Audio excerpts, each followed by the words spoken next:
Patrick, from Bangladesh media, how was the test match? How you evaluate the Bangladesh team?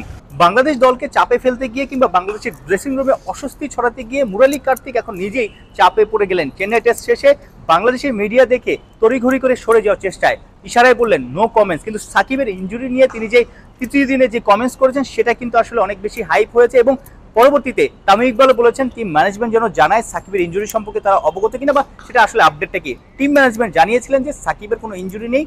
Murali Kartik যেটা বলেছেন হয়তো ভুল বুঝেছেন, না হলে এটা আসলে বাংলাদেশ দলকে এই টেস্টে চাপে ফেলার জন্যই হয়তো বলেছিলেন। ভারতের বড় জয়, বাংলাদেশের শোচনীয় পরাজয়, কোনো কমেন্টেটর অর্থাৎ ভারতীয় বা বাংলাদেশে কেউ আসলে কোনো কমেন্টস করতে চাননি। তবে তামিম ইকবালের জন্য ব্যাড লাক বলা যায়। চেন্নাই টেস্ট দিয়ে কিন্তু তামিম ইকবাল আন্তর্জাতিক কমিটিতে পুরোদমে যাত্রা শুরু করলেন।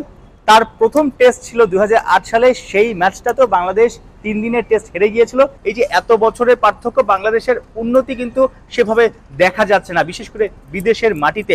ভারতের বিপক্ষে এর আগেও এই টেস্টের আগেও 3টা ম্যাচ খেলেছে। ওভারঅল ভারতের মাটিতে বাংলাদেশ 4টা টেস্ট খেলে 2টোতে ইনিংস ব্যবধানে হেরেছে, বাকি 2টোতে আসলে বড় ব্যবধানে হেরেছে। সবকিছু মিলিয়ে প্রতিরোধ কিংবা দাঁতে দাঁত চেপে লড়াই করার সেই বিষয়টা কিন্তু দেখাতে পারছে না।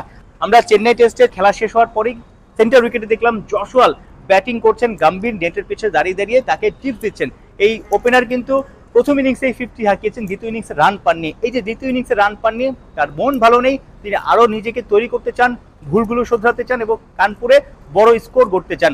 বাংলাদেশের ব্যাটাররা কিন্তু 20, 30, 40 রান করেই সন্তুষ্ট হয়ে যান, কিংবা তাদের আসলে আরো যে ভালো করতে হবে, দলের জন্য আরো বড় কন্ট্রিবিউশন লাগবে, সেই জিনিসটা হয়তো তাদের মধ্যে ল্যাকিংস আছে। কিন্তু ভারতীয় ব্যাটাররা তারা যে বড় বড় স্কোর করেন, তারা যে 100-200 হাঁকান, তাদের যে চেষ্টাটা, সেই চেষ্টা থেকে আসলে বাংলাদেশের ব্যাটাররা শিখতে পারে। এই টেস্টে ভারতের একাধিক সেঞ্চুরি আছে, একাধিক 50 আছে, অথচ বাংলাদেশের স্কোর কার্ড 2 ইনিংস মিলিয়ে মাত্র একটা 50 নাজমুল শান্তর। অন্যরা কিন্তু 20, 30, 40 রানে অনেকেই আউট হয়েছেন। সেই ইনিংসগুলো বড় করা যাচ্ছে না কেন? টিম ম্যানেজমেন্ট হয়তো ব্যাটারদের নিয়ে কাজ করবেন, কারণ কানপুর টেস্টটা বাংলাদেশের জন্য একটা অ্যাসিড টেস্ট। কিভাবে অ্যাসিড টেস্ট? ভারতও কিন্তু সেভাবে আসলে বাংলাদেশকে ভারতের মাটিতে টেস্ট খেলতে আমন্ত্রণ জানায় না, 2017-এর আগ পর্যন্ত কিন্তু জানায়নি। অস্ট্রেলিয়া, ইংল্যান্ড এই দুই বড় দলও কিন্তু বাংলাদেশকে টেস্ট খেলতে তাদের দেশে ডাকে না।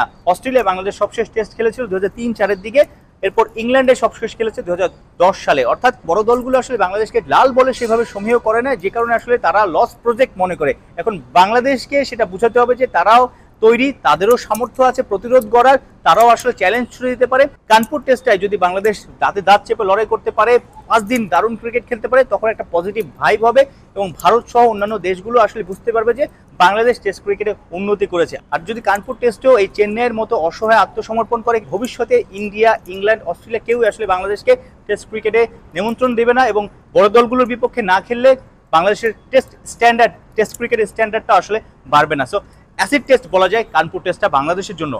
সাইফুর রূপক, 71, চেন্নাই, ভারত।